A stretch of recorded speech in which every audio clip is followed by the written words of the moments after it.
Students, Hariom LP classes के इस digital platform में आप सभी का हार्दिक स्वागत एवं अभिनंदन है। कल वाली जो क्लास थी अपने वो क्लास थी अपने स्मार्ट अकाउंटिंग के अंतर्गत आने वाले विभिन्न प्रकार के परिचय से अपन रूबरू हुए थे और आज ठीक उसी प्रकार से नेक्स्ट जो अपनी क्लास रहेगी उसके आगे की क्लास है वो अपने अकाउंटिंग का क्या अर्थ है और अकाउंटिंग के क्या कार्य है और अकाउंटिंग के क्या कौन कौन से प्रकार है, किस प्रकार से जो है अकाउंटिंग को बांटा गया है और सबसे एंड में आती है विशेषताएं कि इस पूरे को पढ़ने के बाद के अंतर्गत कौन कौन सी विशेषताएं हैं जिसके माध्यम से हम जान सकते हैं कि अकाउंटिंग के अंतर्गत जो भी कार्य किए गए हैं वो सही रूप से है या फिर नहीं है और उसकी पूर्ण रूपरेखा या फिर उसका जो है अर्थ वो है या नहीं है, इसके बारे में विस्तृत रूप से अपन आज बिल्कुल एक बेसिक रूप से समझने का प्रयास करेंगे। लेकिन ठीक उससे पहले मैं आपको थोड़ा सा बता देता हूँ कि जो अकाउंटिंग का जो अर्थ है वो वित्तीय वर्ष के लेन देनों से है।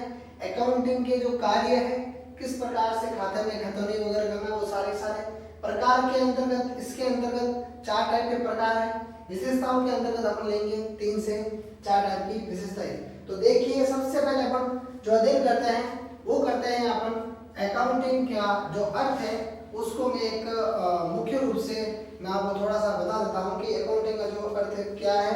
लेकिन अगर एक देसी भाषा में अगर आप समझने का प्रयास करते हैं तो इसका सीधा का सीधा उदाहरण है कि जो भी वित्तीय वर्ष के अंतर्गत जो लेन देन होते हैं, वित्तीय वर्ष मतलब 1 अप्रैल से लगा करके 31 मार्च तक जो भी आपके लेन देन होता है वो वित्तीय वर्ष के अंतर्गत आता है।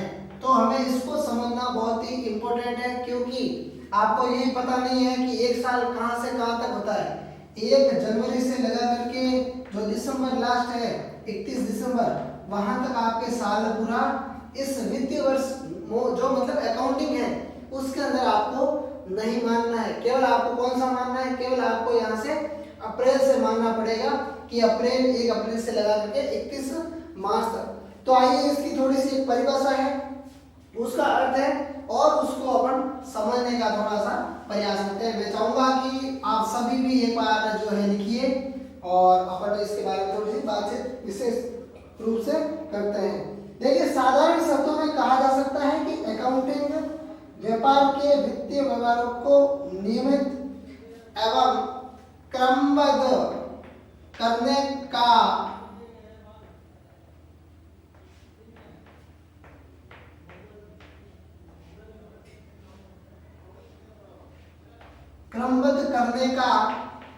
एक तरीका होता है और उसके माध्यम से ही सारा का सारा जो कार्य होता है वो क्या होता है आपके बिल्कुल एक स्टेप बाय स्टेप काम करते हैं और उसके अंदर सारी की सारी जो भी एंट्रीज वगैरह होती है वो सारी की सारी आपके स्टेप बाय स्टेप के अंतर्गत अपन को करने को और देखने को मिलती है।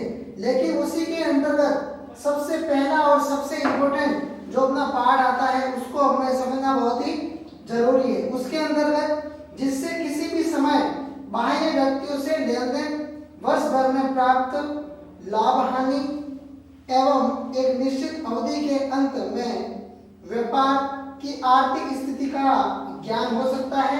इनके परिणामों में उचित निष्कर्ष निकाले जा सकते हैं, यानी कि आपको एंड के अंतर्गत पता चलेगा कि हमें कितना व्यापार से जो लाभ हुआ है और कितना हमें व्यापार से हानि हुई है। तो लाभ और हानि की जो गणना है वो हमें जो है वर्ष के अंत के अंतर्गत पता चल जाती है। लेकिन जो पहले अपन ने जो इसका परिचय के अंतर्गत अपन ने पढ़ा था उसके अंतर्गत ये होता था कि हमें जो है दिन प्रतिदिन का एक अलग से हिसाब रखना पड़ता था और उसको हमेशा नोट डाउन करना पड़ता था, लिखना पड़ता था और एक काफी समय के बाद के अंतर्गत अपन को पता चलता था कि भाई इसमें ये वाली जो समस्या है ये सबसे सामने हम उनको देखने को मिलती है। अब अपन पढ़ते हैं अकाउंटिंग के क्या क्या कार्य है उसके बारे में अपन थोड़ा सा अध्ययन करते हैं कि अकाउंटिंग के क्या कार्य है। तो देखिए सबसे पहले कार्य के अंतर्गत सबसे पहले होता है कि जो व्यापार के अंतर्गत जो इसका लेन देन है, व्यापार के कार्यों का लेन देन करना, व्यापार के कार्यों का लेन देन, कार्यों का लेन देन। दूसरा और इम्पोर्टेंट है आपके व्यापार में हुए लाभ एवं हानि की गणना करना, यानी कि इससे पता लगा सकते हैं अपन कितना नुकसान हुआ है या कितना फायदा हुआ है आपको। व्यापारी को उसके आर्थिक स्थिति की, व्यापारी को उसके आर्थिक स्थिति के बारे में पता लगाना, आर्थिक स्थिति के बारे में जानना, वो भी इसी के अंतर्गत आता है। अब देखते हैं अपन व्यापारिक कार्यकुशलता के बारे में, कार्यकुशलता के बारे में जानकारी। व्यापारिक कार्यकुशलता के बारे में जानकारी, और ये जो कुछ 4 से 5 पॉइंट है, यही अपने जो अकाउंटिंग के कार्य के ऊपर निर्भर करते हैं कि हमारा जो कार्य है कैसे चल रहा है और कैसे नहीं चल रहा है। अब अपन नेक्स्ट बातचीत करते हैं अकाउंटिंग के जो प्रकार है, 4 टाइप के प्रकार है, उसके बारे में अपन बातचीत करते हैं, ठीक है ना। तो मैं यही चाहूंगा कि जो भी मैं आपको बता रहा हूँ वो आप बिल्कुल एक निश्चित रूप से इसमें नोट डाउन करते रहिए। अब अपन बातचीत करते हैं इसके प्रकार के ऊपर। जैसा कि मैं आपको सबसे पहले बताना चाहूंगा कि नामों के माध्यम से आप प्रकार बिल्कुल ढूंढना सीखिए। सबसे पहले आपका आता है फाइनेंशियल अकाउंटिंग, मतलब वित्तीय लेखांकन। दूसरा आता है कॉस्ट अकाउंटिंग। तीसरा आपके आता है, इसमें सबसे इंपॉर्टेंट पॉइंट है आपके मैनेजमेंट अकाउंटिंग।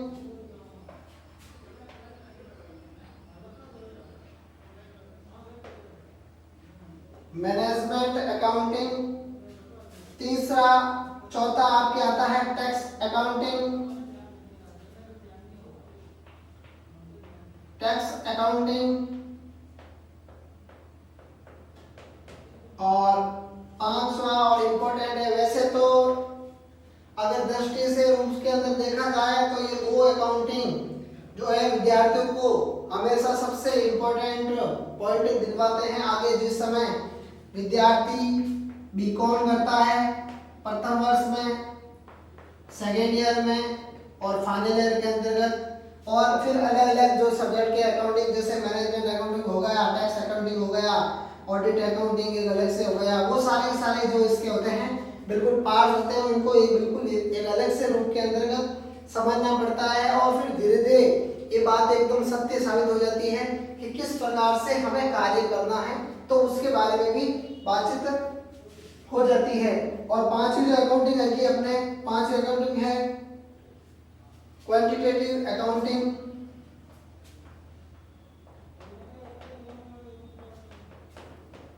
Quantitative accounting. अब अपन जो ज्यादा इसके बारे में न जान करके बिल्कुल एक बेसिक रूप में आते हैं, थोड़ा थोड़ा सभी के बारे में बता देते हैं अपन, जिससे कि अपनी जो भी गणना है एकदम सत्य साबित हो जाती है और जो कार्य करने का तरीका है उसको समझने के अंतर्गत भी कोई दिक्कत नहीं आती है।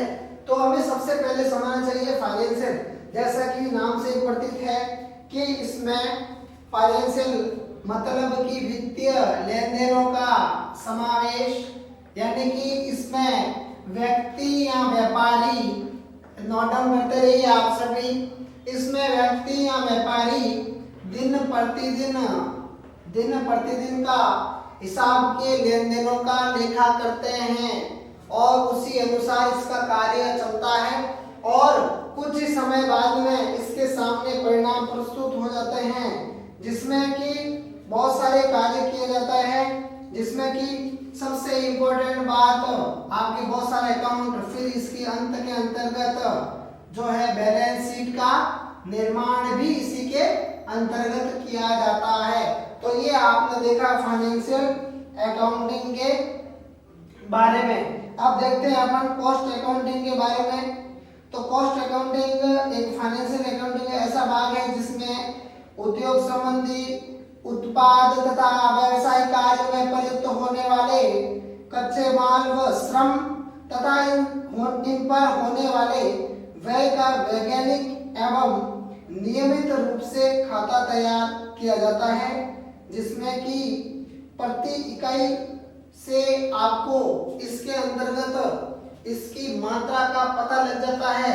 जैसे कि नाम से पता है, अगर किसी भी उद्योग के अंतर्गत ये व्यापार चल रहा है या इसका प्रयोग किया जा रहा है, तो उद्योग धंधों के अंतर्गत आपको जो है कॉस्ट का पता चल जाता है और इसकी क्वांटिटी क्या है, कितना इसका जो है लेबर है, ये सारा का सारा जो है कॉस्ट के अंतर्गत आपको पता चल जाता है।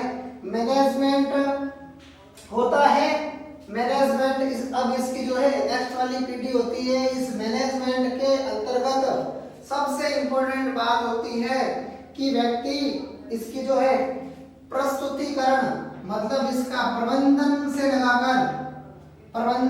लगाकर के इसका जो है प्रेजेंटेशन है किस प्रकार से करता है, वो सारा का सारा इस मैनेजमेंट सिस्टम के अंतर्गत आता है। क्योंकि मैनेजमेंट का मतलब यही होता है किसी भी चीज को एक स्टेप बाय स्टेप किया जाए, तौर तरीके से किया जाए, वो मैनेजमेंट के अंतर्गत आता है। और तो और इसमें सबसे इम्पोर्टेंट बात है कि इसमें नीति निर्धारण करना, मतलब कौन कौन सी नीति कब लागू की जाए जिसके माध्यम से आपके सारे के सारे कार्य समय पर पूर्ण हो सके, वो सारा का सारा इसके अंतर्गत रहता है। अब अपन देखते हैं इसी में नेक्स्ट है टैक्स अकाउंटिंग। देखिए टैक्स विभिन्न प्रकार के जो इनकम टैक्स होते हैं, इसको मैं क्लीन कर रहा हूँ ऊपर ताकि आपको समझाने का तरीका और बेटर हो सके। और मैं चाहूंगा आप सभी इसी चैनल के माध्यम से जुड़े हुए रहें। अब अपन देखते हैं कि टैक्स अकाउंटिंग। देखिए टैक्स अकाउंटिंग नाम से ही पता है कि टैक्स का अर्थ होता है कर लेना, यानी कि टैक्स लेना।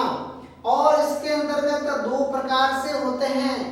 दो प्रकार से कैसे? जैसे सेंट्रल गवर्नमेंट का जो है टैक्स होता है वो अलग से, और स्टेट गवर्नमेंट का जो है कुछ टैक्स है वो आपके अलग से अलग अलग के रूप के अंतर्गत, चाहे उद्योग धंधे वगैरह हो या फिर कल कारखाने वगैरह हो, तो उसके अंदर आपके अलग से देना आपको पड़ता है। सेंट्रल गवर्नमेंट के अंतर्गत जो सेंट्रल की वस्तुएं होती है, कुछ चीजें, उन सब के ऊपर एक टैक्स एक सामान्य रूप से लगता है जो कि सभी व्यक्तियों को देना पड़ता है, चाहे वो आय के ऊपर हो, चाहे आय की गणना के अंतर्गत हो, चाहे किसी भी प्रकार के अंतर्गत हो, वो सारे के सारे टैक्स आपको इसमें देने ही पड़ेंगे। इसमें कोई भी छूट प्रावधान का मामला नहीं है। आपको समय आने पर इसका जो है रिटर्न फाइल करना पड़ता है और उसके अनुसार जो भी आपके सैलरी के ऊपर वगैरह बनता है वो आपको इसके अंतर्गत देना पड़ता है।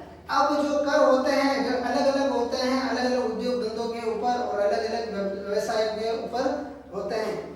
केवल आपको एक समझाने का ये तरीका है, न कि ये पूरा एक जो है टैक्स का चैप्टर है। केवल आपको समझना है कि हाँ भी बिल्कुल ये होते हैं। टैक्स विभिन्न प्रकार के आपके, चाहे वे बिक्री कर हो, चाहे वे आय कर हो, या फिर चाहे किसी चीज का आप सेल कर रहे हो, उन सब के ऊपर आपको लेना पड़ेगा और देना पड़ेगा। वो वाली बात आती है आपके टैक्स के अंतर्गत। अब अपन नेक्स्ट बात करते हैं क्वांटिटेटिव। क्वांटिटेटिव के अंतर्गत इसमें एंट्री करने के लिए आपको आधार मौद्रिक न होकर के वस्तुओं के परिणामों से संबंधित होता है। खाते financial, cost accounting, management accounting में सहायक होते हैं।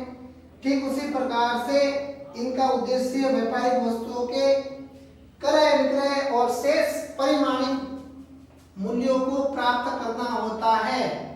पहले कि आपने देखा है फाइनेंशियल अकाउंटिंग और उसके बाद में देखा कॉस्ट अकाउंटिंग, फिर आपने देखा टैक्स अकाउंटिंग। ये सारे के सारे का एक ही काम था कि टैक्स लेना और देना, कितना माल हुआ, कितना बिक्री हुआ, उस सारा का सारा लेन देन।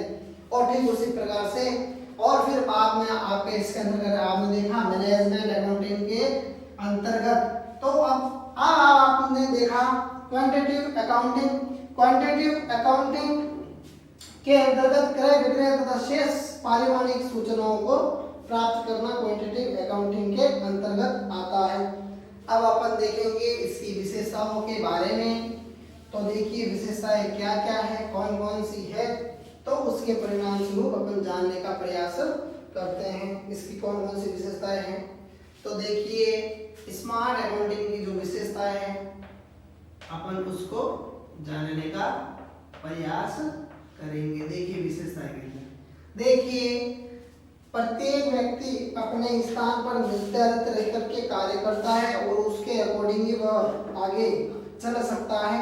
इसकी ये जो समस्या है या फिर कोई निर्धारण करने का तरीका है प्रत्येक का अलग अलग होता है। ठीक उसी प्रकार से अकाउंट सिस्टम की विशेषताएं मैं आपको निम्न प्रकार से कुछ बता सकता हूँ।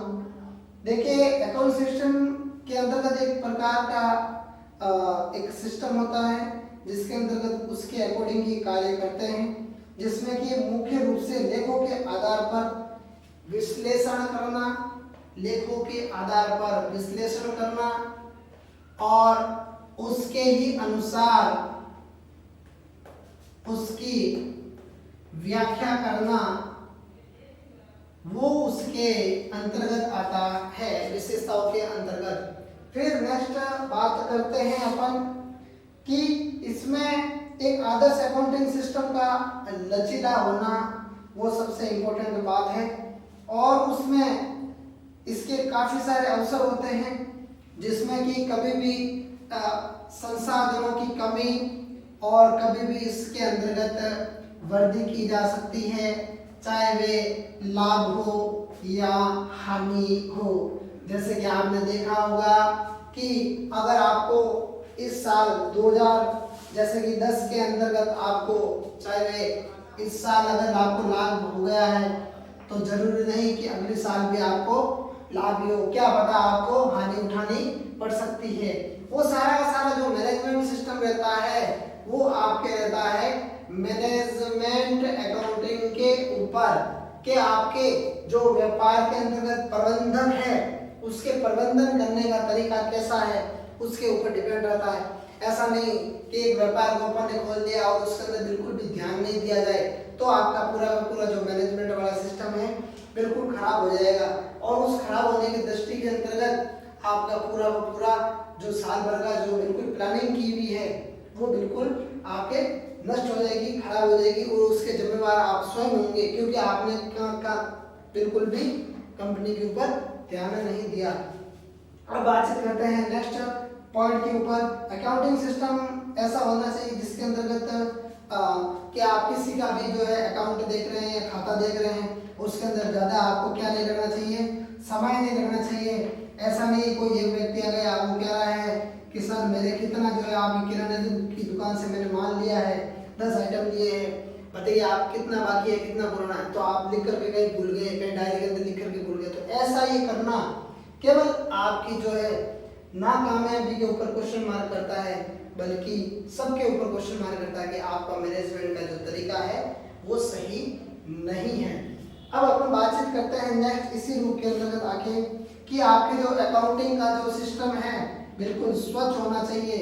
ऐसा नहीं है कि आपने जो लिखा है केवल आपको ही पता चले और वो भी कुछ समय तक ही पता चले और फिर आपके घर जाने के बाद में अगर आप भूल जाएं या बीमार पड़ जाए तो आपको उसके अंदर भूल जाते हैं नहीं मैं इस व्यक्ति से जो है 1040 नहीं 1090 मांग रहा हूँ, तो उस व्यक्ति के भी अगर आपके एंट्री की भी है और आपके भी एंट्री की है तो आप हमेशा उसके लिए गलत हो जाएंगे और वो आपकी दुकान से शायद माल लेना छोड़ भी सकता है। तो ये आज आपने देखा कि जो अकाउंटिंग का जो अर्थ और अकाउंटिंग की परिभाषा और उसी के साथ साथ इसका जो परिचय कल अपन ने पढ़ा था और इसके कुछ क्या लेन देन है, क्या ट्रांजैक्शन की जो सीमाएं होती हैं उसके बारे में आपने अध्ययन किया। अगर आपको पढ़ाया हुआ